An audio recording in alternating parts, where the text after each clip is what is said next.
The story begins with the cover of Dead Account, introducing the main characters of the series in a stylized black and white panel. A young man with spiky blonde hair, known by his YouTuber name Aringo, starts a live stream. He announces to his 932 viewers that he's here to challenge Orican-san, a wrestler and fellow MyTuber. Aringo provokes the much larger Orican, asking if he's scared to fight. Orican questions why he's being filmed. Without hesitation, Aringo brutally smashes a weapon over Orican's head, sending him to the ground, bleeding. He then manically laughs, asking his audience if they got the violent act on camera. As police arrive, Aringo, whose real name is revealed to be Tsuji Inishiro, a 15-year-old high school dropout, makes a run for it. He smiles gleefully, calling the people he provokes literal trash. While walking away, Tsuji checks his stream's performance. The views are skyrocketing, and his comment section is filled with outrage. He thrives on this, thinking to himself that the more fired up people get, the more money he makes, as his savings account balance of over 3.8 million yen is shown. Looking at the flood of negative comments and the money he's earned, Tsuji Inishiro bursts into a wild, uncontrollable laughter. Tsuji's manic expression suddenly vanishes, replaced by one of pure panic and concern as he calls out for someone named Akari, telling her she needs to rest. The scene shifts to a hospital room. A young girl with long blonde hair, Akari Inishiro, sits up in bed. Tsuji arrives with a cake, and she playfully scolds him for not replying to her messages, though she insists she's feeling good today. Akari continues to nag her older brother, reminding him that he promised to only eat one sweet a day and that he needs to take better care of himself by eating proper meals and doing his laundry. With a fond smile, Akari tells Tsuji that he's no good without her, and he replies with a genuine, happy grin, a stark contrast to his online persona. As Akari cheekily takes the cake from Tsuji, she is suddenly racked by a violent coughing fit. Tsuji looks on in horror, calling her name as she struggles. Tsuji rushes to get a nurse, telling Akari to hang in there. As he leaves, she weakly apologizes to him, lamenting her frail body. The scene pans to the hospital exterior, emphasizing their situation. Back in the hospital room, Tsuji reassures his sister. He promises her that in 1 month, they will go to America, where a world-renowned surgeon will operate on her and make her all better. Akari worries if they can afford such an expensive procedure. Tsuji winks and tells her he found a good part-time job and to leave everything to him. His thoughts drift to an old man from a shelter who once told him not to live a life that inconveniences others. Tsuji's inner monologue reveals his true motivation.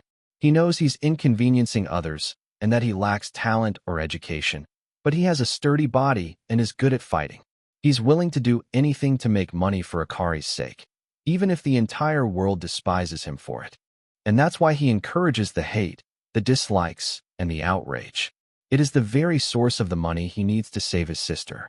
1 month later, on the street, people notice that the controversial MyTuber Aringo has retired and his account has been deleted. They wonder if he was transferred to a place called Midden Academy. Midden Academy is rumored to be a rehabilitation center for kids addicted to their smartphones, but urban legends describe it as a school of torture and terror from which no one can ever escape. The scene cuts to Tsuji in his messy apartment, eating pudding. He thinks to himself that this is the only sweet he's had recently, and that Akari would have liked it, ranking it 14th or 15th on her list. A blanket is left neatly folded on a table. Tsuji's phone rings, and a warm, hopeful smile spreads across his face as he looks at the screen. He's texting with Akari. She playfully scolds him for eating pudding again, and he asks about her health, showing a typical sibling chat. Akari's profile picture shows her smiling and healthy. She texts back that her health is really good, as if she was never sick, and that she'll be coming back soon. Tsuji's face lights up with pure joy at the news. Looking back at his messy room, Tsuji clutches his phone to his chest, tears of relief streaming down his face as he thanks God for his sister's recovery. In a horrifying instant, his moment of happiness is shattered. A shadowy figure appears behind him and brings a massive sledgehammer down towards his head. Tsuji dodges just in time, the weapon smashing the floor beside him as he screams in terror. The attacker is revealed to be a stern-looking young man with dark hair, Tsuji Inishiro. He clicks his tongue in annoyance at the failed attempt, telling the shocked and terrified Suji, "Don't dodge it, shithead." The attacker, Soji Inashiro, calmly apologizes for using foul language. The protagonist, also named Suji, yells back in frustration that the apology is misplaced, pointing at his trashed house. The attacker swings his hammer again, but this time, he isn't aiming for Suji. He targets the phone. Suji screams, calling him a murderer as he desperately dives to save his phone from being smashed. Suji manages to grab his phone and makes a mad dash to escape, leaping out of his apartment window as the attacker looks on. Having escaped to a nearby playground, Suji pants for breath. On his phone, his sister Akari's voice comes through, asking if he's okay after he told her about a burglar. Suji tells her he's not injured, but is completely confused. He realizes the attacker was specifically aiming for his phone. As he decides to go to the police, Akari's smiling face on the screen makes him hesitate. But his attacker has already caught up to him. Cornered, Suji decides to fight back, yelling that whatever he does now is purely in self-defense. The two engage in a fierce fight. The attacker uses his hammer to block Suji's punch, while Suji nimbly dodges and weaves around the heavy swings. Suji lands a powerful kick, knocking the hammer from his opponent's grasp, all while carefully protecting his phone. The attacker, Soji, stands calmly and addresses the protagonist by his full name, Suji Inashiro, and his controversial MyTuber alias, Aringo, confirming once again that his target is the phone. The attacker expresses his utter disgust, saying he's seen Suji's videos and the thought of them makes him want to puke. He calls Suji a bastard, then apologizes for his crude language. To the attacker's surprise, Suji throws himself to the ground and bows deeply, shouting that he is the one who needs to apologize for his actions. Suji tries to reason with him, assuming he's a relative of someone he hurt for a video. He admits he did it for money and is prepared to be hated or even beaten for it, but he doesn't want to die. He begs his attacker, pleading with him to leave the phone alone. He explains that it's his only way to text his sister, who is very far away, and that he can't lose contact with her. But the attacker lunges for the phone once more. Suji desperately tries to stop him, but the attacker yells that he doesn't care about Suji's feelings. He has to destroy that phone, no matter what.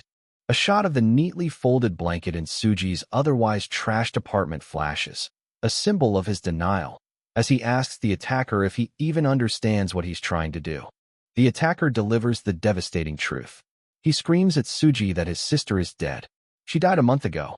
As he says this, the folded blanket from the memory slips and falls, symbolizing the shattering of Suji's reality. The truth is undeniable. A small memorial stands in Suji's room, featuring a framed photo of a happy, peace sign waving Akari next to a funeral urn. The attacker recounts the day of Akari's death. It was the same day Suji last visited her. Her condition suddenly worsened right after he left. Suji, clutching his phone, screams in denial, insisting he's been texting her. A flashback shows the grim reality. A doctor pronouncing Akari dead at 5:19 p.m., with Suji looking on in disbelief. The attacker reveals that Suji was in so much denial that he couldn't even bring himself to attend her funeral. Back in the present, Suji stares at the memorial, his mind unable to reconcile the urn and photo with the sister he believes is still alive, furiously denying that this could possibly be Akari. A montage shows Suji's descent into grief and denial over the past month. We see his unanswered texts, his desperate pleas for her to answer, his attempts to bait a response by buying her favorite pudding, and his final, heartbreaking message, "Don't leave me." Then, a miracle, or so it seemed. His last desperate message, sent at 10:06 p.m., is suddenly marked as read. Suji, looking broken and sick, sees this, and a flicker of impossible hope ignites in his wide, shocked eye. Immediately after, a new message bubble appears. It's from Akari, with her familiar user handle, Akari at Fighting Illness, cheerfully asking if her big brother is eating properly. Suji's mind races, desperately clinging to hope. He argues that it can't be an imposter. The messenger knows intimate details and shared memories, things only the real Akari could possibly know. He convinces himself that this is her, his one and only family member. Suddenly, a voice emanates directly from the phone, calling out Oniai-chan. As Suji stares in shock, a glitchy, pixelated image of Akari appears, telling him she can see him. While tears of joy stream down Suji's face, a look of horror dawns on the exorcists, who recognizes the terrifying entity about to manifest. As the pixelated form of Akari appears on the phone, the attacker, Soji, lunges forward once again to destroy it, but Suji throws himself in the way to protect the phone. Ignoring Suji's desperate cries, the exorcist raises his sledgehammer, determined to destroy the phone before the entity within can fully materialize. The hammer strikes the ground, narrowly missing the phone as it seemingly glitches out of the way. Both Suji and the exorcist stare in shock at the impossible event. As Suji kneels on the ground in disbelief, a stream of digital pixels begins to rise from the phone. The exorcist falls to his knees, realizing he was too late. A glitchy image of Akari appears, thanking Suji for protecting her. Overwhelmed with emotion, Suji breaks down, crying tears of joy and relief. The pixels coalesce into a full, physical form of Akari, who stands before her brother with a gentle smile. "We meet again," she says, as Suji looks up at her, speechless. The spectral Akari gives a radiant, loving smile, thanking her Oni-chan for raising her, a moment of pure, heartfelt reunion. But the beautiful moment instantly turns to horror. Akari's form glitches violently, her face momentarily twisting into a monstrous version of herself, with black tears streaming from her eyes. The exorcist yells for it to get back as Suji stares in terror. The exorcist explains the horrifying reality. That thing is not his sister anymore. It's a ghost born from unresolved feelings. While ghosts of the past haunted wells and toilets, in the modern era, they come from smartphones. As the creature fully transforms into a spider-like monster, the exorcist gives it a name, a ghost formed from a dead social media account, also known as a dead account. The exorcist furiously curses Suji for interfering, yelling that his plan was to smash the phone before she could fully transform. He asks how Suji can still not believe it, even after seeing this monstrous form. The exorcist explains that now that it's fully materialized, a physical sledgehammer won't work. To Suji's confusion, the exorcist pulls out his own phone, stating that he needs something else. An infographic explains the nature of these new ghosts. Unlike traditional spirits that are repelled by holy symbols like rosaries or crucifixes, these digital ghosts are completely unaffected by them. The exorcist calmly swipes on his phone, preparing for a new type of battle. He reveals the key to fighting these apparitions. To exterminate a digital ghost, one must convert their own psychic power into a digital form too. In a flash of light and pixels, the exorcist's simple iron sledgehammer transforms into a massive, ornate, and powerful-looking digital warhammer. Suji bursts into hysterical laughter, unable to process the absurdity of a ghost sister, a smartphone hammer, and the exorcist's bizarre claims. The exorcist notes that Suji can see his hammer of justice, meaning he must have some spiritual qualities himself.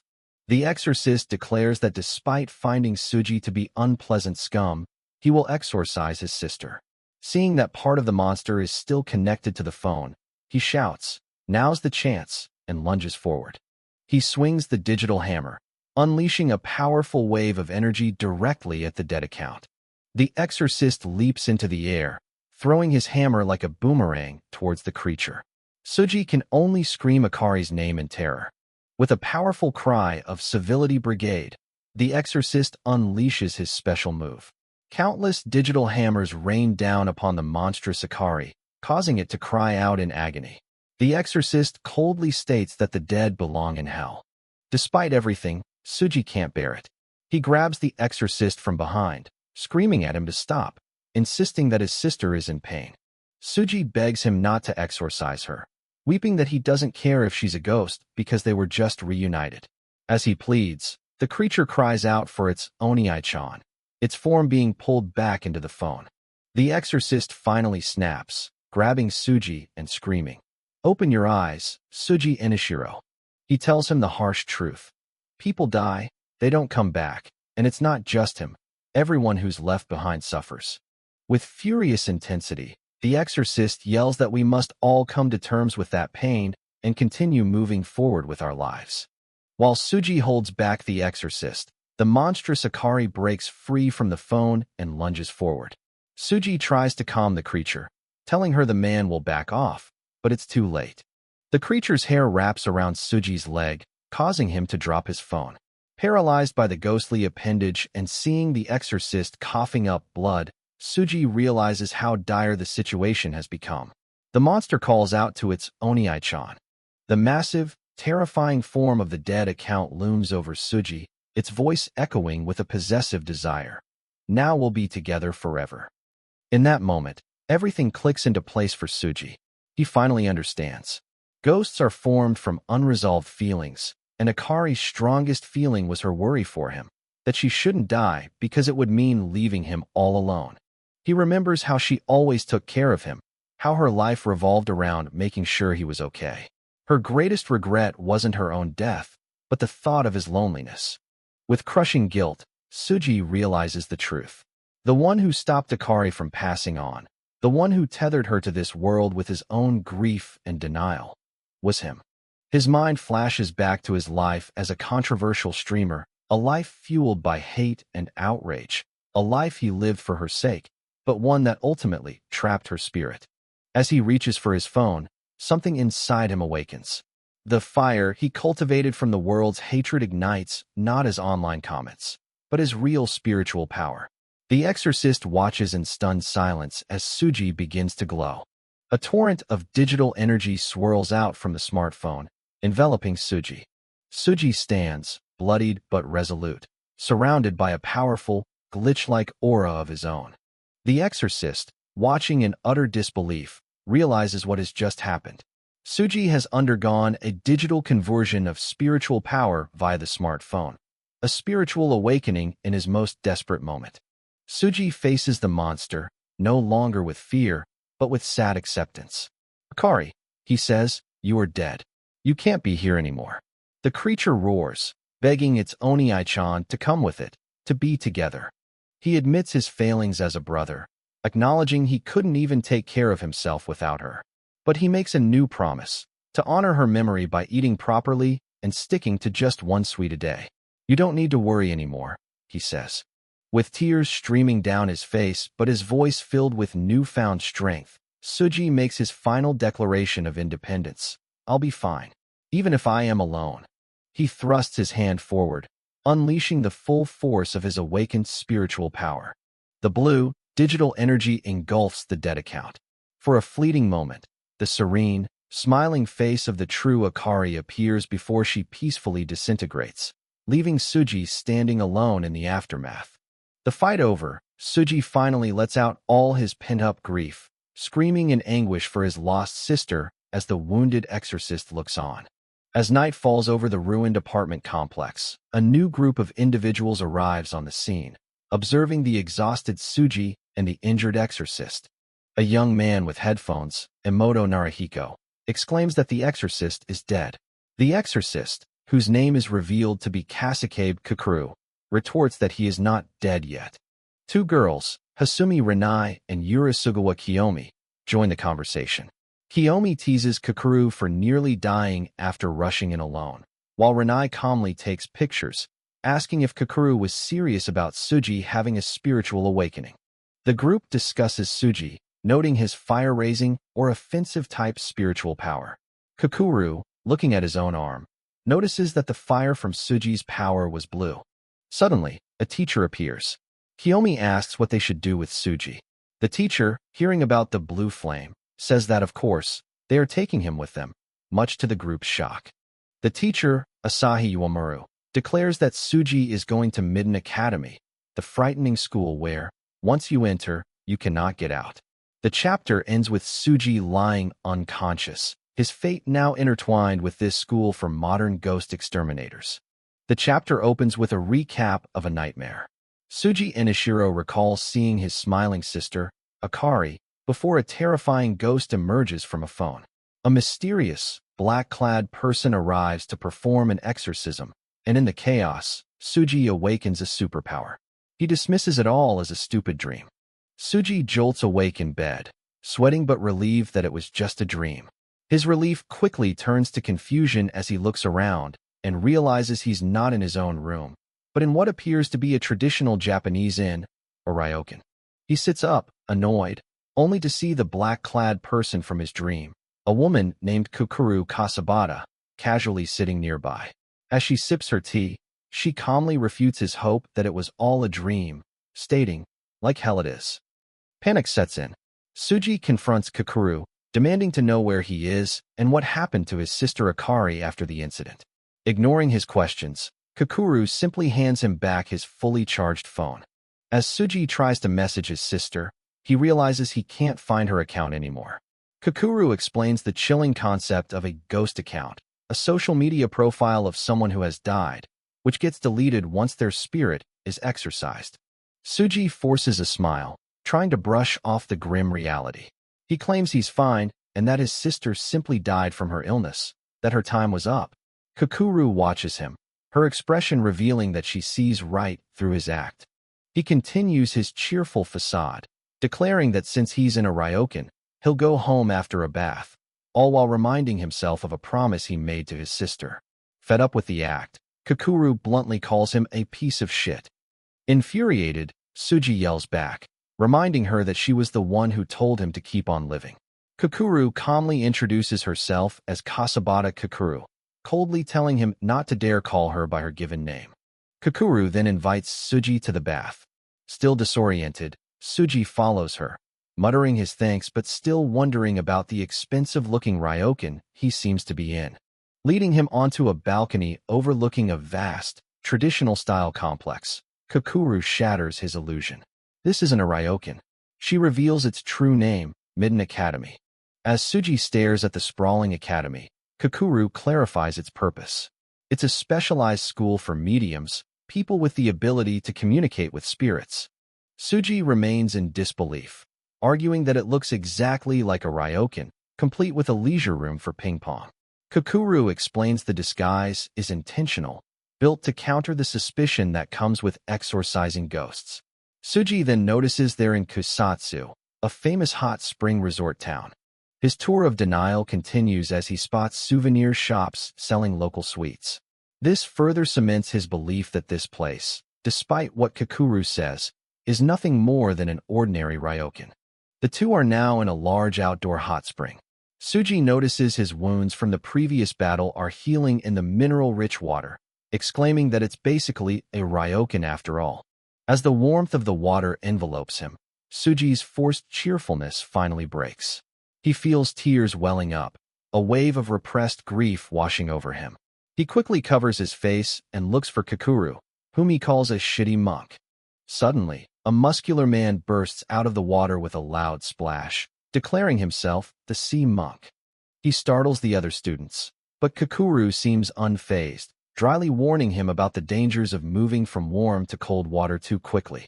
The man introduces himself as Azaki, a lecturer at the academy, and shakes Suji's hand. Later, in the changing room, Kukuru reports to a now-dressed Azaki, while other students bizarrely engage in an after-bath dance in the background. Azaki, now completely naked again, enthusiastically asks Kukuru what she thinks of the new student, Suji. Kukuru voices her annoyance, calling Azaki a shitstormer. Suji, meanwhile, looks on, bewildered by the chaos. Azaki gets right in Suji's face, excitedly trying to convince him to enroll and become a medium alongside them. Azaki's boisterous recruitment continues. He mentions that it's natural for Suji to join them, as he has already awakened an electronic power. Kukuru looks on with disdain, wondering if this is some form of harassment aimed at her. As Suji walks away, Azaki launches into a lecture. He explains that while mediums have fought spirits for thousands of years, the internet's arrival created ghost accounts, which threw the spirit world into chaos and led to the evolution of a new, digitized spiritual power. Suji pays him no mind. He's busy on his phone, confirming that Kusatsu is indeed a real place. He turns around and flatly tells the still lecturing Azaki that he's not interested in any of it. With a calm smile, Suji explains his simple life goal. He doesn't want to be a streamer or a medium. He just wants to work a normal job, eat one sweet a day, and get plenty of sleep, stating he doesn't care about his new powers. His thoughts drift to a memory of his sister, Akari, and her radiant smile. He confesses to himself that all he ever truly wanted was for her to get better. With that hope gone, he feels that all that remains is an empty version of himself, devoid of purpose. In an attempt to bury this painful thought, Suji abruptly snaps back to a cheerful demeanor, announcing he's leaving to buy souvenirs. But as he turns to go, Azaki stops him dead in his tracks with a single, chilling question. Don't you want to know the real reason behind your sister's death? Suji freezes, his casual wave faltering. Azaki's question hangs in the air, stopping him from leaving. He slowly turns back, the cheerful facade gone, replaced by a tense silence. His eyes are wide with shock and disbelief. The revelation that there's a real reason for his sister's death, something other than the illness he had forced himself to accept, leaves him speechless. What? He utters, his voice trembling. Azaki smiles, sensing he has Suji's full attention. He confirms Suji's worst fear. His sister didn't die from sickness. The image of Akari's smiling face shatters like glass as Azaki delivers the devastating truth. She was killed by a strong ghost account. Azaki elaborates, explaining that the entity preys on those with strong attachments to the world. A painful memory flashes through Suji's mind. Akari, tormented and crying for his help, contrasted with a memory of her happily calling his name. The horrific details continue as Azaki reveals that the victims all cry bloody tears, showing Suji a graphic image of Akari's final moments. This snaps something within him. Consumed by rage, Suji asks where the entity is now, declaring without hesitation, "Of course I'll go and kill it." Azaki responds with a cheerful, condescending smile, shattering Suji's resolve. "That's impossible," he declares, pointing at Suji and reminding him of a simple, painful fact. "You're weak. After all." Blinded by fury, Suji lunges forward to attack Azaki, telling Kukuru to get out of his way. However, Azaki proposes a challenge with a smirk. If Suji can defeat Kukuru in a fight, he will tell him everything he knows. Prompted by Azaki, Kukuru steps up to the challenge. She unleashes her own power, transforming into a masked form and materializing an ornate, mace-like weapon.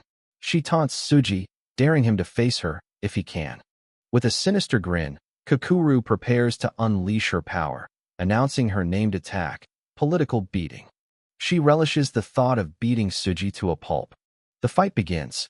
Azaki and Kukuru easily dodge Suji's clumsy, rage-fueled attacks.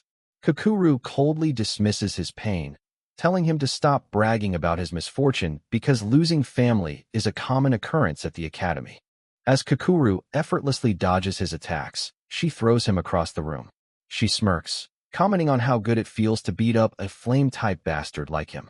Held back by Azaki, Suji yells at Kukuru, promising to beat her and make her tell him everything. Kukuru's expression turns venomous as she taunts him further, claiming this is far more exciting than when she had to beat up his sister. Her words hit a nerve. Fueled by an explosive burst of rage at the mention of his sister, Suji manages to block a direct strike from Kukuru's heavy weapon with nothing but his bare hand. The two are locked in a stalemate, their faces inches apart, filled with intense determination and anger. In the background, Azaki and the other students watch the confrontation unfold, curious to see the outcome. The other students watch the fight not with concern, but with amusement. One comments that it's rare to see someone stand up to Kukuru, while another pulls out her phone to record the provocative brawl. They are completely unfazed, treating the violent confrontation as entertainment. Suji strains against Kukuru's weapon, noting its immense weight. Despite his supernatural strength, he is unable to hold his ground as Kukuru effortlessly swings her weapon and throws him off balance. Kukuru notes that Suji's power is unstable, growing and shrinking unpredictably. Realizing she is no longer aiming for his phone but for him directly, she taunts him to let her hit him and make her feel good. As he's thrown back again, Suji screams that he never wanted to be a live streamer, that he only did it to make money to save his sister. Hearing this, one of the watching students murmurs that he understands, as he also has a younger brother. Kukuru scoffs, dismissing his reasoning as a lame, sickly family excuse. She viciously asks if he thinks he's entitled to everything just because of his sob story, showing no sympathy for his motivations. The brutal exchange continues. Kokuru strikes Suji down, telling him his personality is rotten. He retorts that she's just as bad. She mockingly suggests that if he needed money so badly, he could have just sold an organ. Kokuru relentlessly presses her psychological attack, accusing Suji of secretly enjoying the chaos and the exhilarating feeling of being the center of attention. She insists that his desire for money was just an excuse to indulge in the thrill of fighting. Her provocations and his persistent flame power finally make Kokuru lose her cool. "Just how much more do you want to annoy me?" she screams, her composure finally breaking as she prepares to end the fight. Calling him a piece of shit, Kokuru unleashes her ultimate attack, political beating. She brings her weapon down with immense force, causing a massive shockwave that devastates the area and sends a bloodied Suji flying. Azaki calmly stands over the battered and defeated Suji to begin his lesson. He points out that no matter how good Suji is in a normal fight, he can't possibly beat a power like Kokuru's with his bare hands. Suji, dazed and bleeding, can only call her ability cheating. Lying on the ground, his face covered in blood, Suji looks up at his new, harsh teacher. Azaki looks down, not with sympathy, but with intensity. So, he states plainly, "You should use your own cyberkinesis on him." The words are not just advice, but a direct command, setting the stage for the real training to begin. Kokuru instructs Suji to take out his channeling device, his phone. She explains that it is the key to digitizing his spiritual power. She knows that he has already awakened his ability, and now, he must learn how to use it. Following her instructions, Suji gets on his knees and places his phone on the floor. He is told to gather the fire burning inside him and visualize pushing it into the hand holding his phone. An enormous blue flame erupts from the phone, stunning everyone. The other students cry out in shock, recognizing the rare blue flame. Even Kokuru and Izaki look surprised. Suji, his face bloodied, stares in wide-eyed disbelief at the power he has unleashed. With a look of fierce determination, Suji stands as the pixelated blue flame swirls around his arm and hand, a tangible manifestation of his newfound power. A close-up reveals the name of this mysterious power as it bursts forth from his phone and hand, Will-O-Wisp. Kokuru stares with wide, shocked eyes, her usual composure gone. She recognizes the power instantly, whispering its name, Will-O-Wisp. Kokuru warns Suji not to touch the flame, but he discovers it isn't hot. Instead, it feels good. Azaki encourages him, telling him not to think too much and to show them the true power of his Will-O-Wisp. As Azaki challenges him to demonstrate his power, the other students watch in amazement. Suji instinctively channels the flame, and one of the students shouts in shock as the Will-O-Wisp envelopes his feet. Experimenting with his new ability, Suji slams his hand into the ground, unleashing a burst of flame that he uses to propel himself forward. He rockets across the room with uncontrollable speed, crashing into the walls. The sheer velocity takes him by surprise. Kokuru can only watch, stunned, as she mutters, so fast." Sitting amidst the debris, Suji questions his own instincts. He wonders why he thought of setting his feet on fire, but as the power flows through him, a new understanding dawns on him. He knows what he has to do. The scene repeats the display of his uncontrollable speed, emphasizing the chaotic power he has just unlocked as he bounces off the walls, leaving a trail of destruction. Kokuru watches, shocked by his incredible velocity. As the blue flames hiss around him, Suji has a moment of clarity. He questions his initial impulse to set his feet ablaze, but a deeper instinct takes over, telling him that this is the right way to use his power. In an instant, he masters the technique. Using controlled bursts of flame from his hands and feet, Suji begins to dash around Kokuru with blinding speed, moving like a blur. The spectating students are floored by his rapid improvement. One notes how the flames seem to lick his heels as he moves.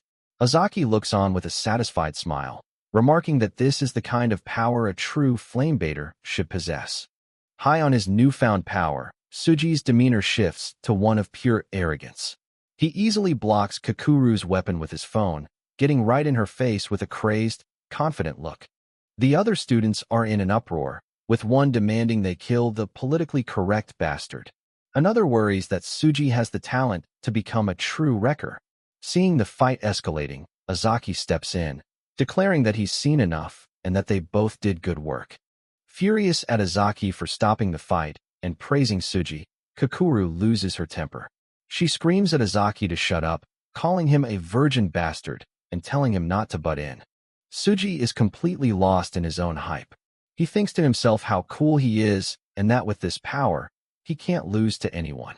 His first goal, make that Kasabata bastard apologize. With a manic, blood-stained grin, Suji faces Kakuru, his mind set on a singular goal. He declares that he will kill the ghost account that took his sister, and he won't let her stop him. His arrogance continues to swell. He's convinced he can beat anybody, and that his newfound power is sick. He gets ready to dash at Kakuru again, ready to force an apology out of her. Suji challenges Kakuru again, his face a mask of crazed confidence. He vows to beat down anyone who gets in his way, whether they are ghost accounts or civility freaks, like her. Having had more than enough of his arrogance, Kakuru unleashes her second named attack, a devastatingly powerful move she calls Political Pile.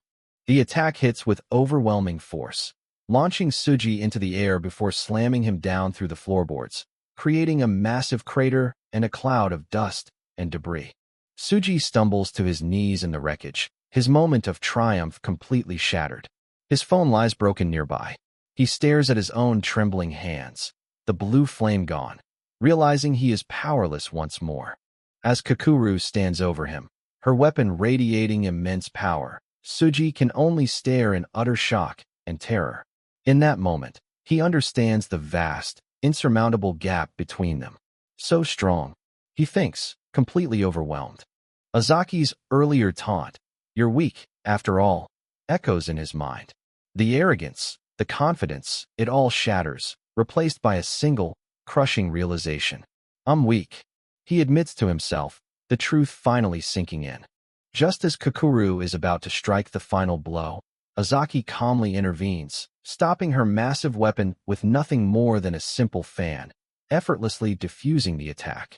Suji, sitting defeated on the floor, can only watch in stunned silence as Azaki casually neutralizes the immense power that had so thoroughly crushed him moments before. Azaki lightly scolds Kakuru, telling her she went overboard with both her physical and verbal attacks. He then comically claims that he's fine, not hurt at all, even as he clutches his chest, saying his heart is on the brink of breaking. Kakuru simply looks away. Watching Azaki handle Kakuru so easily, Suji is in awe of their power. These guys are awesome, he thinks. As Azaki turns his attention to him, even Kakuru quietly admits, "My bad." Azaki begins with a sincere apology. He explains that his true goal was to provoke Suji to unleash his latent electronic power. He then bows, also apologizing for his own failure, for not being able to stop the entity that killed his sister. Overwhelmed by the unexpected apology and his own guilt, Suji collapses into a deep bow, slamming his head against the broken floorboards. "No, it was my fault too," he screams. "I'm terribly sorry." With tears streaming down his face, Suji finally accepts his weakness. He begs Azaki to let him enroll, promising he'll do anything to get stronger. Azaki smiles, telling him that is exactly what he must do, become strong. A fire ignites in Suji's eyes, replacing despair with fierce determination. He declares his new purpose, to get stronger and get revenge for Akari. Azaki notes that this expression, full of passion and drive, suits him much better than his previous apathy. With a wide, cheerful grin, Azaki officially welcomes Suji to Midden Academy, happily promoting their delicious hot spring manju. The chapter ends on a comedic note, however, as a woman from the school presents Azaki with a hefty invoice from the principal for all the damages he caused. A group of mediums cautiously make their way through a dark and ransacked office building. One of the girls is afraid of the dark, while another man complains about the GPS accuracy. The leader, a bald-headed man, tells them to focus on finding the source of a strange device reaction when suddenly, the ponytailed girl lets out a scream. A phone on the ground begins to glitch, signaling a reaction that puts the team on high alert. One of them finds the smartphone, believing it to be their objective. However, right next to it lies a corpse, causing the discoverer to recoil in disgust. This is the title page for Chapter 3 of Dead Account. A hand making a V sign emerges from the screen of the abandoned smartphone, which is now displaying some kind of digital static. The bald man begins scanning the discovered phone.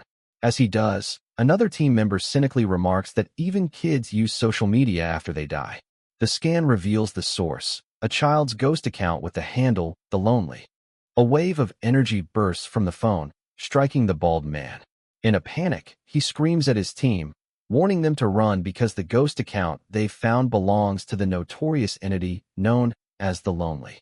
The phone displays the full account name, The Lonely K.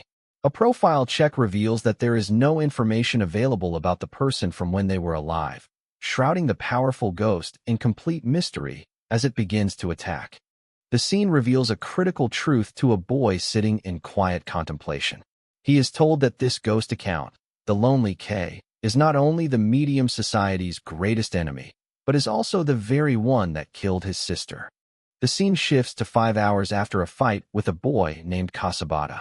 Inside a classroom at Midden Academy, Tsuji Inishiro, his face covered in bandages, has a shocking realization about a mysterious blue flame. A man explains a cursed ability called Will-O-Wisp, a flame that sucks the life out of anyone it touches. This triggers a horrific memory for Tsuji, as he recalls seeing his sister Akari suffering from the exact same affliction, crying tears of blood. Staring at his phone in disbelief, Tsuji Inishiro is struck by a horrifying thought. Does this mean he has the same deadly ability as the person who killed his own sister? Tsuji wonders why he didn't die after fighting Kasabata with such a dangerous power. While his classmates are relieved no one died, Tsuji feels overwhelmed. His mind is in chaos, and he declares he needs to go home to sort things out. Just as Tsuji tries to leave, a menacing figure looms over him, wielding a large hammer. He coldly tells Tsuji that he's not going anywhere, leaving Tsuji terrified. A montage introduces the members of the Midden Academy first floor second team, a motley crew that includes the man with the hammer, a girl with long dark hair, a girl with shorter orange hair, a doll-like character, and their teacher. The teacher officially introduces the first floor second team as Tsuji Inishiro's new classmates, urging everyone to get along. Tsuji is shocked to see Kasabata, the blonde-haired rival he fought earlier, is among them. The student with the hammer confronts Tsuji, grabbing him aggressively. He questions how he's supposed to get along with someone who can kill everyone with his flames, vowing to never let Tsuji out of his sight. A boy with orange hair, Harumi, and a small doll-like character named Hajime step in to de-escalate the situation. They tell the aggressive student that he and Kasabata have fought enough, and that Tsuji is a fun guy to be around. Suddenly, the tension breaks. Harumi suggests they take a commemorative photo, and Hajime, the doll, reveals it's a game live streamer and wants to collaborate. As they pose for a selfie, the teacher laughs, while Kasabata and Tsuji look on in annoyance at their strange new team. The scene shifts to a large training arena. Tsuji, now in a loose, baggy uniform, is told by his teacher that it's time for his first test. As Tsuji complains about the unwieldy clothes, the teacher simply tells him he'll get used to it. The teacher explains that they will evaluate Tsuji's cyberkinesis. Only if he passes this test will he be approved to go on real exorcism missions. Tsuji looks on with a determined expression. The teacher adds that this training is crucial, as the day may come when Tsuji has to fight K. The name triggers a flashback for Tsuji of his sister Akari's death and her smiling face. He hardens his resolve, whispering, "Just wait for me, Akari." Fueled by his burning desire for revenge, Tsuji's face twists into a fierce grin. He declares that he'll do anything for the sake of killing that bratty ghost as power begins to ignite from a device in his hand. With a satisfied smile, the teacher announces the start of the test. As the other students watch from the sidelines, a strange, lamp-like machine emits a cloud of digital energy, signaling the beginning of the trial. The machine materializes the opponent, an artificial electrical spirit called Yumomi-kun. The teacher explains that while they are only pseudo-spirits for practice, Tsuji shouldn't underestimate them. To pass, he must defeat 100 of them. The test begins. With a ferocious cry, Tsuji lunges forward, unleashing his electric power from his phone and channeling all of his rage into the attack. In a brilliant flash of movement, Tsuji dashes toward his opponent, his body wreathed in crackling energy. His electric power flows like a blade as he closes in to strike down the first of his 100 foes. Filled with newfound confidence, Suji thinks that compared to fighting Kasabata, taking out these practice dummies will be easy. His classmates watch in anticipation. However, in the next moment, he collapses onto the ground, his body distorted as if hit by a powerful shock. Suddenly losing all his momentum, Suji stumbles, confused. His teacher explains that by unleashing his electric power, his phone's battery synchronizes with his spiritual power. In other words, he simply ran out of energy. His teacher calls an end to the test for the day. Suji's phone lies on the ground, the screen displaying a large, empty battery icon at 0%. He ran out of battery. Later, while eating, the doll Hajime explains that it was an endurance test. She notes that Suji's spiritual energy was already used up at the start, so it wasn't a fair attempt. Suji, looking exhausted, finally understands what it truly means to run out of battery. The new classmates are all gathered for a meal in a traditional Japanese-style room that looks like it's in an inn. While some are enjoying the food, the atmosphere is a mix of relaxation and lingering tension from the day's training. The others discuss Suji's failure. They mock him, saying they don't need a guy with no stamina. His teacher explains a critical detail. Once he runs out of battery, he'll fall into a coma-like state for 5 hours, completely defenseless. Suji listens, feeling utterly lame and ashamed. The teacher leans in with a sinister smile, giving Suji a terrifying ultimatum. The real test is in 1 week, and it's his only chance. If he fails to pass, he will be confined and tortured afterwards. Suji is left horrified by the high stakes. The teacher adds that Suji has already thrown the academy into chaos. Because Will-O-Wisp is a despised ability, he has many enemies who suspect he is colluding with K, the very ghost who killed his sister. Later that evening, the students head to their rooms. Kasabata tells Suji that sleep is the best way to recover spiritual power. As Suji wonders where his room is, Kasabata confronts him, reminding him of his promise not to let him out of his sight. To Suji's dismay, he discovers it's a shared room with 2 futons laid out. Kasabata is to be his roommate. Kasabata points out the amenities and warns him to use the shower in the room, threatening to whack him if he finds him doing anything suspicious. Suji confronts Kasabata, annoyed that they are stuck together. But then, in a surprising turn, he bows deeply and begs Kasabata to teach him everything he knows so he can learn to control his cyberkinesis within the week. Kasabata is so shocked he spits out his drink. Kasabata looks down on Suji, unimpressed. He remarks that this isn't how a flame baiter should act, questioning if Suji has any pride, bowing to someone who beat him up so badly. Suji looks up with fierce determination, declaring that he doesn't care about his pride. He knows he is weak and Kasabata is hellishly strong, and that's the only thing that matters right now. To Suji's delight, Kasabata agrees to be his guide. However, Kasabata is furious, revealing he's only doing it on orders from Azaki-sensei. He complains about this form of harassment, shouting that he hates shitstormers like Suji. A flashback shows Azaki-sensei giving the order. With a cryptic smile, he tells Kasabata that pairing them up will benefit them both, asking with an unnerving confidence, "Have I ever lied to you?" As they brush their teeth, Suji is still resentful, thinking all shitstormers are the same. Kasabata scoffs, saying it will be a waste of time and that Suji will just run away before the real battle. Later that night, Suji can't sleep and awkwardly asks Kasabata to play a game of Uno. The next day, the training begins. Suji is back in the training arena, once again facing off against the artificial spirit, Yamomi-kun. During the fight, Suji's power rages out of control, his energy dropping just from moving too fast. Kasabata yells at him to suppress it, telling him spiritual power is controlled by mentality and to imagine putting out a fire. Kasabata gives him the key piece of advice. Suji needs to get a grip on his own image. If he can do that, he will finally be able to control his electric power freely. The words resonate with a frustrated Suji. The second day of training ends in failure. Suji is blown back by an enemy after defeating only 35 of them, his phone battery hitting 0 once more. The other students remark on how it's still impossible for him, noting the power he's awakened. The grueling training continues. On the third day, Kasabata smacks him for spilling food as he only managed to defeat 31 enemies. On the fourth day, Suji resorts to chugging energy drinks to keep going, reaching a new record of 41. A montage shows the passing days of intense, frustrating training. Day 4 ends with a record of 49 bodies. Day 5 is a step back, with 38.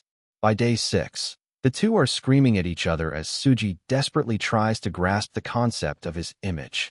Suji fails again, defeating 44 enemies before collapsing in frustration.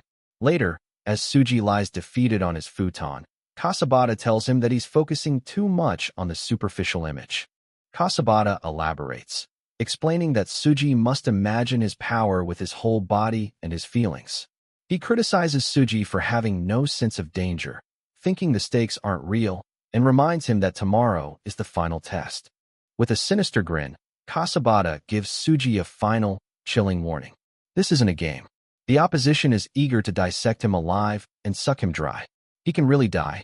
The terrifying reality of his situation finally starts to sink in for Suji.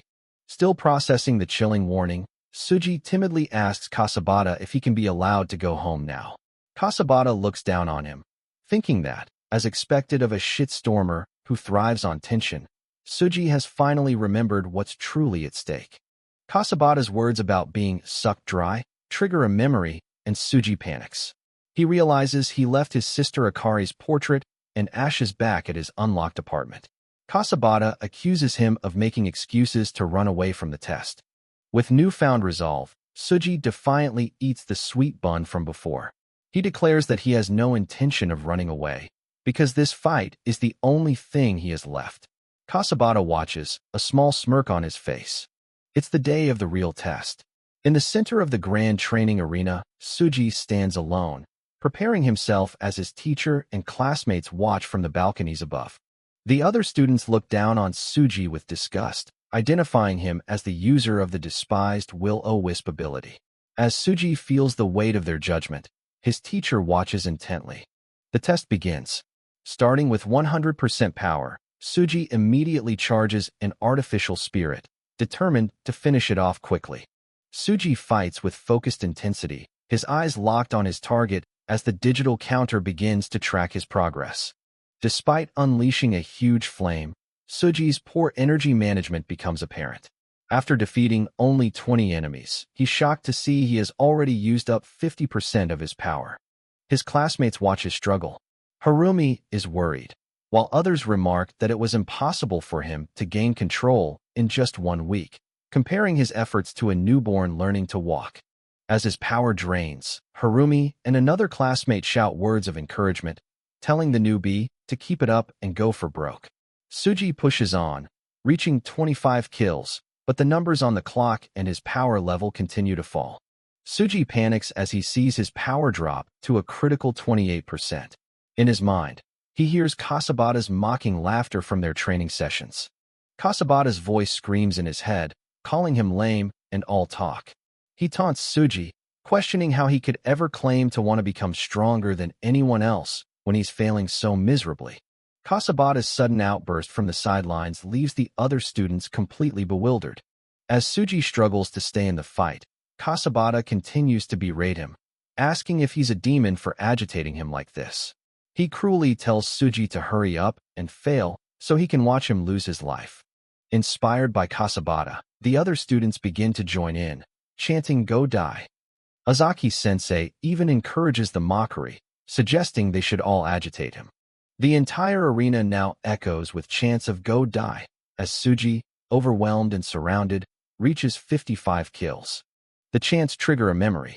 Suji recalls his past as an internet troll or shitstormer, and the shock he felt at the sheer volume of hatred and comments aimed at him from across the world. But the memory goes deeper, revealing his motivation. He remembers finding his sister Akari on the floor, coughing up blood. The memory becomes his anchor. When Akari coughed up blood, he felt a fear greater than any online curse. He needed a huge amount of money to save her life. This is his image. He realized then that the raging online curses could bring him money. His body already knew the technique to change those hateful curses into something else entirely. With this epiphany, his power stabilizes at 16%. Suji has found it, his very own image. He successfully suppresses and controls his flame, and the kill counter skyrockets. The other students watch in disbelief. Ozaki-sensei smiles, understanding that Suji has finally grasped it. With perfect control, Suji unleashes a final, powerful strike, wiping out the remaining enemies just as the timer hits 0. He passed the test. The onlookers are stunned into silence. Ozaki-sensei congratulates Kasabata on a job well done, noting he successfully drew out Suji's true power by recreating his past trauma. However, the Academy elders are not pleased. Seeing them as two interesting but dangerous variables, they order the Yumomi-kun to be unleashed at maximum power to kill Suji. As the powered-up spirits charge, Suji looks on with a wild, crazed expression. He declares that the test might be over, but he has yet to rampage to his heart's content. In a blur of motion, Suji intercepts a massive Yumomi-kun that was about to strike the small, terrified Hajime, saving his classmate's life. He stands protectively in front of Hajime, a wild grin on his face. Now truly unleashed, he is more than ready to face the wrath of the Academy elders and their rampaging machines. Ozaki-sensei watches as Suji continues his rampage, noting that he's set a new record on the power unleashing test with over 160 kills. The teacher is excited, seeing this as a prelude to a real battle. After the test, Suji is ecstatic that he passed and will finally get to fight a real ghost account. Kasabata, however, remains cynical, calling Suji a bastard shitstormer and questioning what chemical reaction the two of them could possibly have. Suji thought he'd be fighting ghosts, but instead finds himself in a normal math class. He's confused, but it's explained that Midden Academy is still a properly licensed high school, so they have regular lessons too. A friendly classmate, Hasumi Rinri, gets close to Suji. Knowing Suji dropped out of his last school, he offers to help with any subject. Suji is a bit flustered by Rinri, who is described as a great guy obsessed with taking pictures with people. The other classmates join in the excitement. The doll, Hajime Hyori, tells Rinri to stop hogging Suji, calling him by his old streamer name, Aringo. Another student, Emoto Narihiko, shies away from a selfie. Suji realizes all these quirky individuals are mediums like him. Suji takes a moment to properly thank Kasabata for saving his ass during the test. He admits that Kasabata's taunting was the lifeboat he needed to pass. The others are just glad he made it through without being tortured. Kasabata is formally introduced, Kakuru Kasabata, a hammerbrain who hates flommers with a passion. He reminds Suji that after his rampage, he fell into a coma from battery loss, confirming he's different from the average flamer. Kasabata gets uncomfortably close, pinching Suji's cheek. He accuses Suji of simply loving violence and using his sister as an excuse. Suji denies it, but Kasabata insists that all attacker-type electricity users have terrible personalities, and Suji is no exception.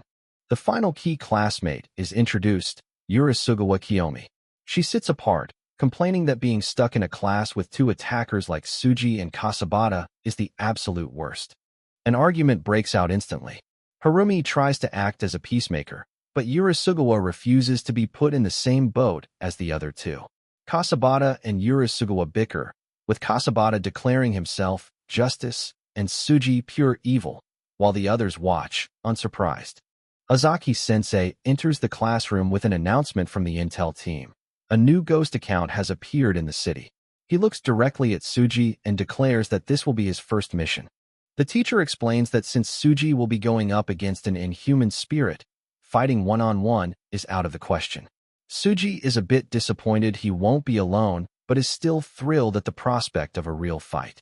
Ozaki-sensei emphasizes that exorcism requires teamwork, calling it an unbreakable rule.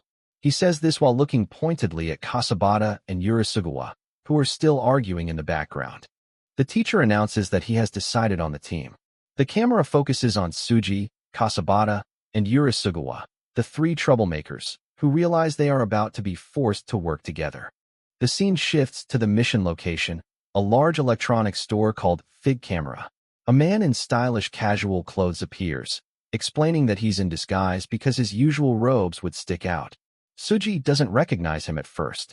The disguised man is immediately swarmed by admiring women. He becomes flustered, trying to maintain his principles and forbid worldly pleasures while on a mission.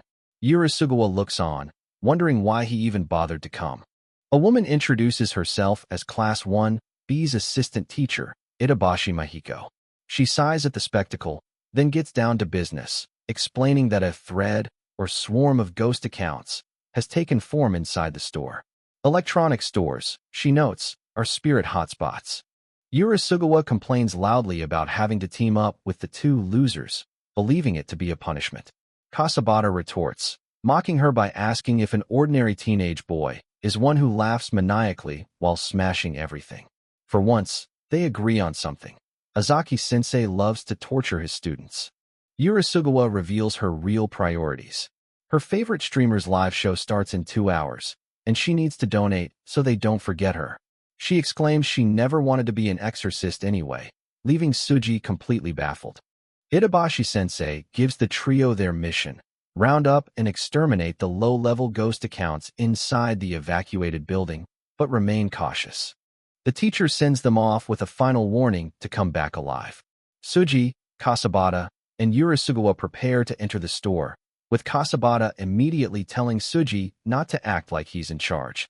The trio makes their way to the smartphone department inside the empty electronics store. This brings the narrative full circle to the events shown at the very beginning of the chapter. Urasugawa impatiently rushes ahead, wanting to get the mission over with. Suji hangs back, feeling that the empty store is sketchy and worrying about the safety of her charging in alone.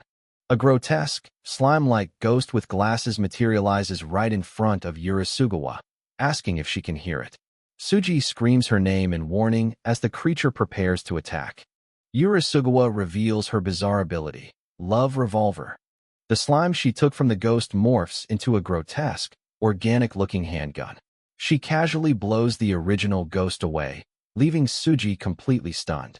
It's explained that Urasugawa Kiyomi is a clingy girl who obsessively stalks her favorite band members online.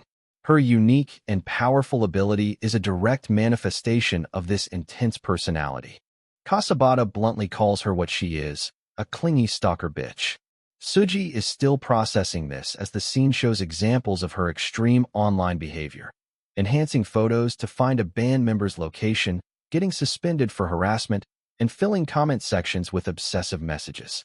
Urasugawa unleashes a massive blast from her Love Revolver, completely obliterating the enemy.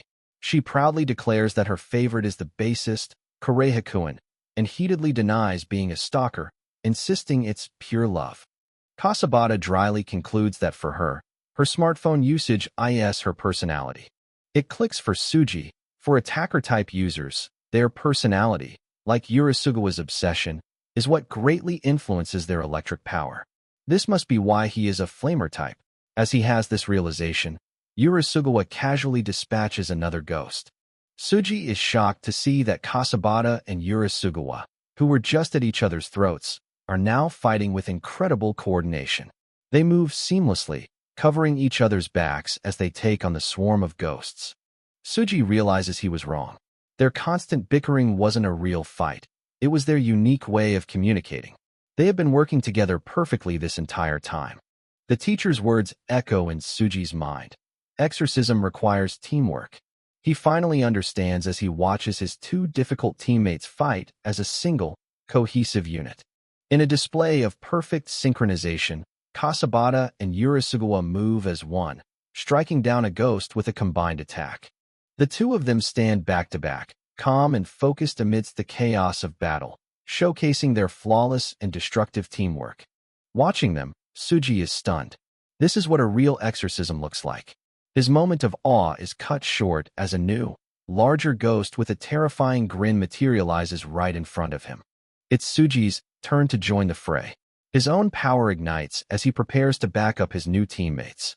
Suji manages to destroy a ghost just in the nick of time, proudly declaring teamwork.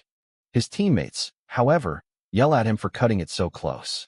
Their teamwork may be clumsy, but they are getting the job done. The scene shifts to a dark room where dozens of people, their faces stained with bloody tears, stare blankly at screens, possessed. A mysterious figure in a suit, Master K, stands over them as a voice laments, so lonely. The skeletal Master K looks up, lamenting how the soul of Akari at fighting illness disappeared so soon after being born into this digital world.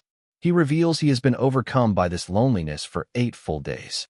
Master K speaks to another shadowy figure, Garan-san, stating that they were finally able to find him.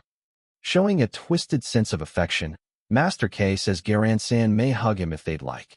The chapter concludes with a chilling revelation. Master K asks if they should go and greet him. The target is Suji, the boy with the soul flame. The mastermind who created the ghost that killed Akari, Lonesome K, has now set his sights directly on Suji. The scene opens on Urasugawa Kiyomi, introduced as a clingy, stalker-type girl. She's lounging in her messy room, complaining that she never wanted to be a medium, finding the job neither lame nor dangerous, but simply not something an adorable girl like her should be doing. Despite her complaints, Kiyomi shows a natural talent for exorcism, effortlessly capturing a spirit. Her true motivation is revealed. She needs the money to support her idol, Dark Kimpi-chan, whom she vows to support forever. The scene shifts to an electronics store, where Kiyomi and her 2 companions are on a mission. She immediately gets angry at a boy with a headband for his blank expression, while another dark-haired boy tells them to get to work. The boy with the headband calmly replies that he doesn't have a problem, which only seems to make Kiyomi more curious about his stoic nature. Suddenly, the dark-haired boy and Kiyomi start arguing intensely.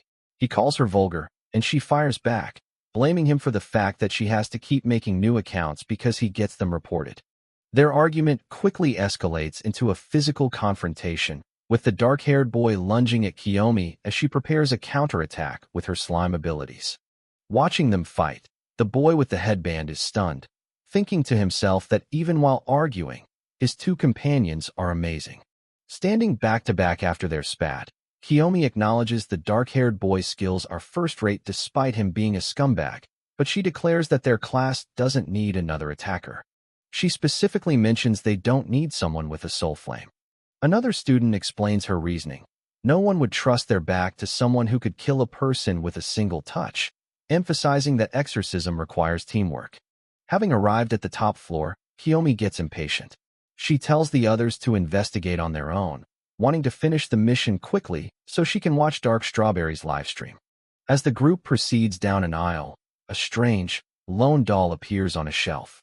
The boy with the headband senses something is wrong and curses under his breath. A horrifying scene is revealed. The entire section is filled with bloody, dismembered human-like dolls hanging from the ceiling, looking like a gruesome art installation. Wasting no time, the team engages the enemy. The dark-haired boy and Kiyomi simultaneously launch attacks at the doll they saw earlier, determined to end this quickly. Their attack hits, and the ghost, whose account name is revealed to be Kirika-chan, materializes. With massive, unnerving eyes, she complains that they've ruined her pretty dolls. Kirika-chan's terrifying gaze lands on Kiyomi and the dark-haired boy. A wide, sinister smile spreads across her face as she gleefully exclaims that she has new dolls to play with. The wound on the ghost's eye swirls and instantly begins regenerating, the pixels of the attack knitting themselves back together as if it was nothing. Kiyomi confidently declares that the ghost is a grudge holder and that her slime is restricting its movements. But her confidence is short-lived as the ghost easily overpowers her attack. Kirika-chan easily captures Kiyomi, grabbing her head and singing about making her eyes bigger and her limbs long and slender, much to Kiyomi's horror. The dark-haired boy rushes in, managing to land a clean slash across Kirika-chan's giant eye, causing the ghost to recoil in pain. Following up his sword strike, he unleashes a massive blast of energy, shouting at the ghost not to get in his way. The attack seems to decimate a large section of the store. However, the powerful attack seems to have backfired. The boy with the headband calls out the dark-haired boy's name, Kasabata, as he lies injured in a pile of stuffed toys, lamenting that all he's been doing lately is getting blown away. Kasabata explains the dire situation. The enemy isn't just any ghost, it's a grudge holder with special abilities. These types are always stronger, at least middle grade, and require a specialized team and a proper plan, otherwise, they will all be killed. As Kasabata explains the danger, Kirika-chan tightens her grip on Kiyomi's face, causing her to scream in agony. The boy with the headband watches helplessly as Kirika-chan taunts a struggling Kiyomi, asking who's ugly now, and declaring herself the pretty one. With his friends either captured or injured, the situation looks completely hopeless. Just then, Kasabata makes a quick decision. He tells the boy with the headband to get out of there first and not even think of joining the fight. He reasons that he doesn't have time to worry about his teammates' dangerous soul flames while trying to rescue Yurisugawa. Ignoring the order to retreat, the boy with the headband watches as Kasabata furiously attacks the monster. Kasabata is frustrated that his attacks leave no scratches and the ghost regenerates every time, all while it tortures Kiyomi, his classmate, whom he vows to save. As Kasabata attacks, he remembers the words of the boy with the headband. Exorcism requires teamwork. He glances back at his classmate, a plan beginning to form. Ignoring Kasabata's earlier command to run, the boy with the headband stands his ground, his hands crackling with fiery energy as he shouts that exorcism requires teamwork. With a fierce grin, he declares that he's a part of Class 1B2 and that he couldn't care less about getting in the way. He unleashes his power, a custom will-o-wisp from his phone, which successfully strikes Kirika-chan and frees Kiyomi from her grasp. Kasabata can only watch, surprised that he actually pulled it off. Enraged, Kirika-chan screams at them for stealing her next one-of-a-kind project. She rips a massive shelf from the wall and hurls it at them as Kasabata grabs the rescued Kiyomi and tells the other boy to get moving. As they flee from the flying debris, a metal security shutter slams down, blocking their exit and trapping them inside the store with the furious ghost. Now trapped, Kasabata curses their luck. He begrudgingly admits the boy's plan worked, but points out the immense risk. If his flame had missed, it would have hit him and Yurisugawa. The boy proudly shows the will-o-wisp still burning on his phone screen, telling Kasabata not to get close because it's dangerous. Kasabata watches him, bewildered. Suddenly, Kasabata lunges forward and grabs the boy by his collar, pulling him close in a protective gesture. The boy's eyes widen in sheer terror as he looks at his phone screen, where his own will-o-wisp is glowing ominously. Just in time, Kasabata pulls him out of the way as sharp, black tendrils shoot from the ground, narrowly missing them. Kasabata is shocked.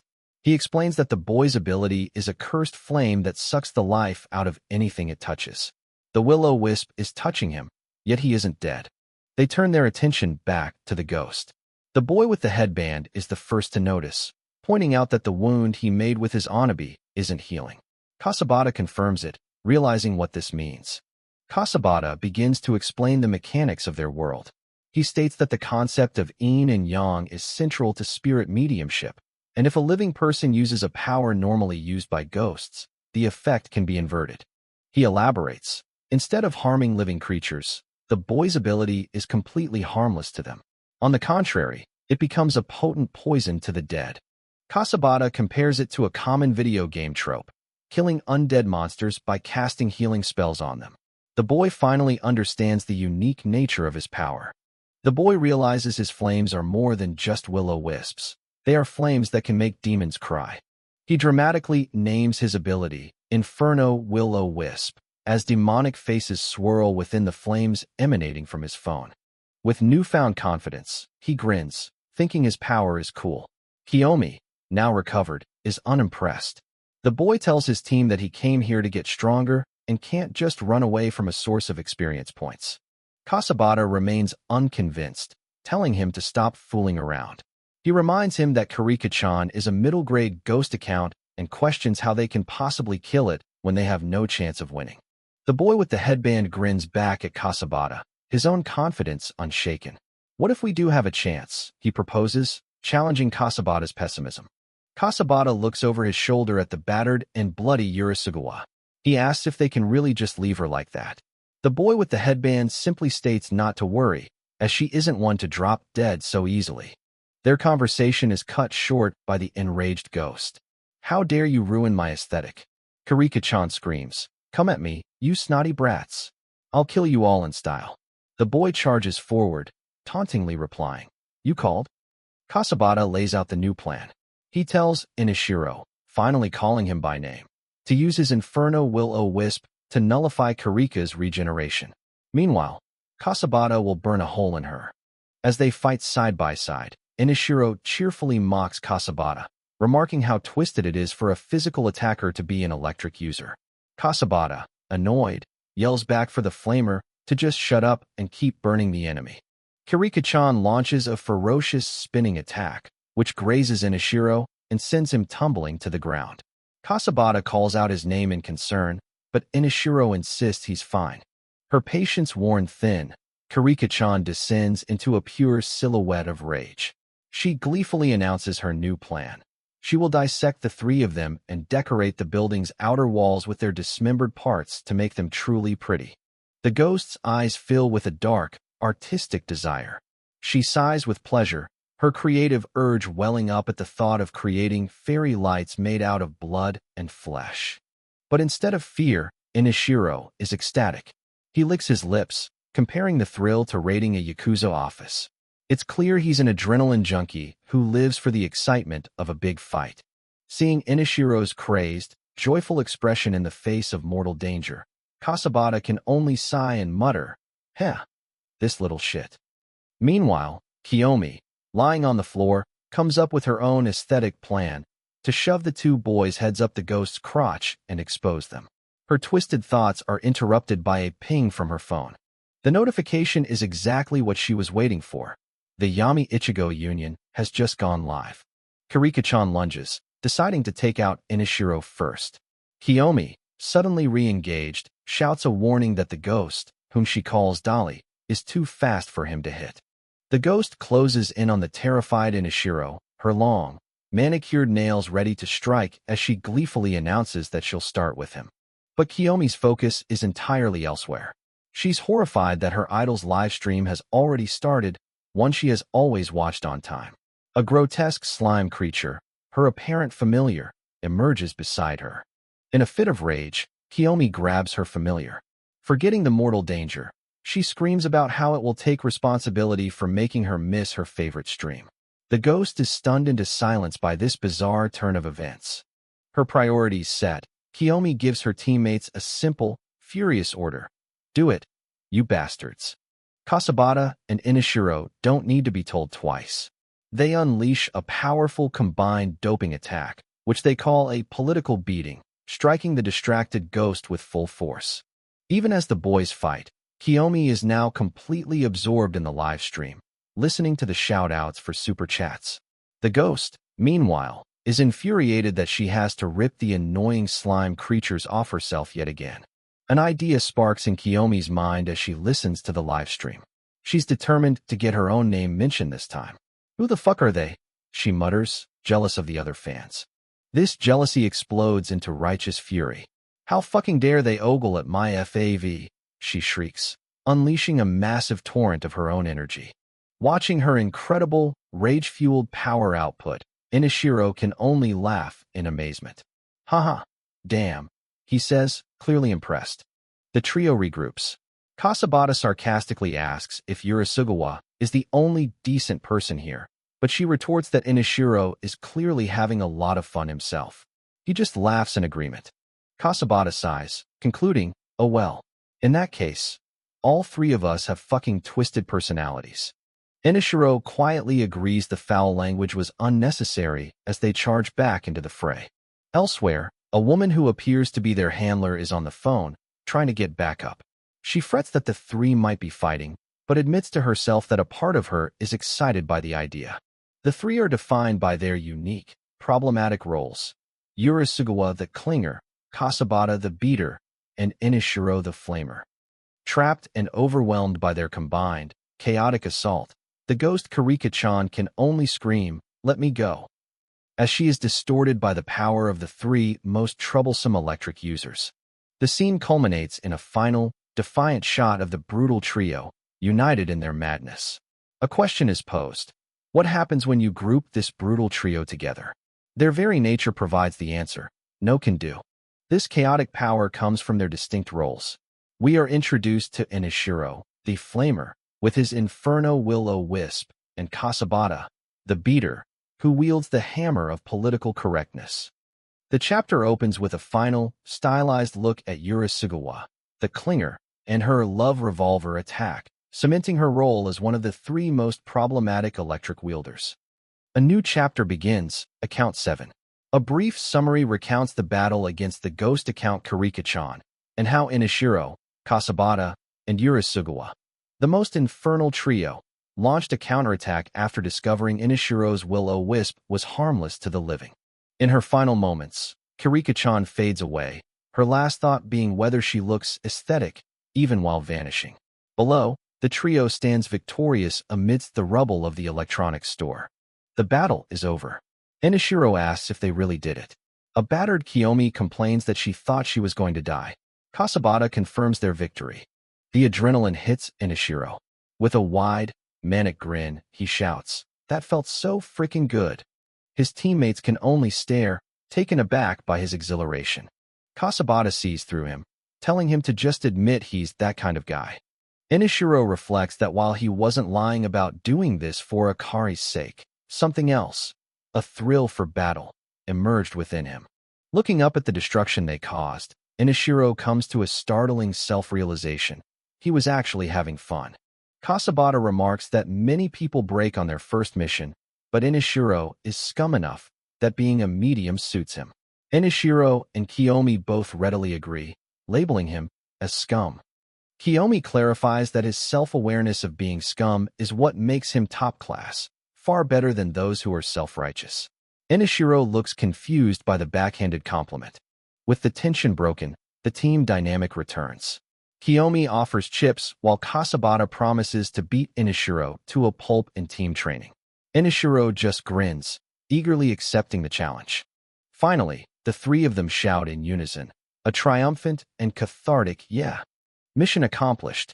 As they leave the destroyed store, Kiyomi is already preoccupied with her livestream. Inashiro notes the irony, while Kasabata simply laments the mess and feels bad for the store. Kasabata coldly speculates that Kirika-chan's victims were probably scalpers who deserved it. Kiyomi senses a lingering presence, whispering "so lonely," which confuses Inashiro. Suddenly, a dark energy splashes across Kasabata and Kiyomi, their eyes turning black as if possessed by the lonely spirit. Inashiro watches in horror. He then sees a figure on the floor of a nearby room, collapsed over a screen and muttering, "I'm so lonely." The scene is eerily familiar. Inashiro realizes with dawning dread that another ghost account has been deleted. He recognizes the lonely figure. It's you. The past collides with the present. Inashiro is face to face with the ghost account he knows all too well, Lonesome K. A painful memory flashes, the image of a young woman, likely Akari, lying still and lifeless. The scene explodes into action. Inashiro screams, unleashing his Inferno will-o-wisp against a new, unseen threat. He uses his doping ability, launching a powerful attack against a horde of shadowy figures that have suddenly appeared. But the central figure, the ghost of Lonesome K, stands completely unscathed. Inashiro is stunned. The ghost taunts him, "Is that all you've got? Inashiro Tsuji?" It knows his full name. The ghost retaliates with impossible speed, shooting black tendrils that strike Inashiro directly in the eyes. Reeling from the blow, Inashiro's mind races. He doesn't understand how the ghost appeared, how it knows his name, or why they seem to share the same power. But he knows none of that matters in this moment. The ghost reveals its motive, showing Inashiro a vision of the bettered Akari. Lonesome K's sorrow twists into pure rage as he levels a chilling accusation at Inashiro. "How dare you? How dare you kill Akari?" Lonesome K delivers the final, devastating blow, claiming he had mercifully ended Akari's suffering, but that Inashiro's interference rendered her death meaningless. The weight of this accusation paralyzes Inashiro, but beneath the surface, a desperate struggle begins as he grits his teeth, fighting to move even a single finger. Fueled by pure rage, Inashiro finally manages to move. Pointing a trembling finger at the ghost of his past, he screams with every fiber of his being, "I'm going to fucking kill you." Lonesome K observes Inashiro's outburst, his own form glitching like a corrupted file. He calmly identifies the source of Inashiro's power, a lingering attachment. The ghost elaborates, explaining that a strong lingering attachment allows one to find a new life after death. He sends a wave of his own power towards Inashiro, who can only curse, powerless to stop it. Suddenly, a powerful gust of wind whips through the room, impossibly blowing away both Lonesome K's attack and Inishiro's own will-o-wisp. The source is an elegant fan, held by a mysterious newcomer. Lonesome K demands to know who dares to interfere. The man reveals himself, holding the fan and what looks to be Urisugawa's hair. He states that he is a teacher, specifically, the teacher of these kids. A new battle is set to begin between this man, Azaki Iwamuru, and the ghost of Lonesome K.